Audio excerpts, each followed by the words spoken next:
Pacea Domnului Iisus și Domnul să vă binecuvinteze. Sunt pe drum la un cerc de rugăciune, vreau doar să fac o mărturisire cum lucrează Dumnezeu. Aseară, la un cerc de rugăciune, la familia Murza am mai mărturisit. În urmă cu câteva zile, săptămâna asta, am fost la Maria's Bakery ca să iau ceva, să cumpăr ceva de la ei.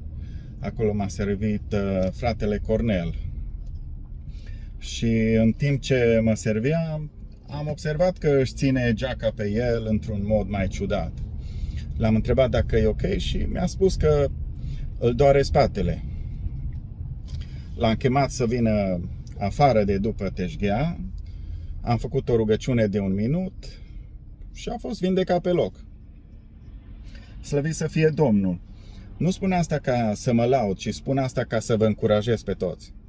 E timpul ca noi, ca și biserică, să ne înțelegem identitatea, să ne înțelegem chemarea și autoritatea. Vă mai spun lucrul acesta ca să vă încurajez să ascultați de șoapta Duhului Sfânt. De câte ori nu ați avut un îndemn să vă rugați pentru cineva din biserică care era pe bancă lângă voi și nu v-ați rugat? Pentru vecinul vostru, pentru prietenul vostru și nu v-ați rugat? De ce să plece oamenii cu bolile acasă când în trupul lui Hristos suntem toți mădulare unii altora?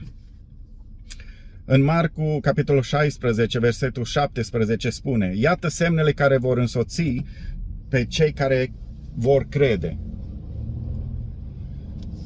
Unul din semne este: își vor pune mâinile peste bolnavi și bolnavii se vor însănătoșa. Mi-am pus mâinile peste fratele Cornel. Este un exemplu și Domnul l-a vindecat.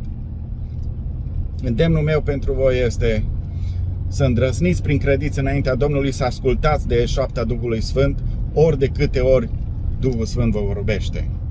Domnul să fie cu voi, fiți binecuvântați. Amin.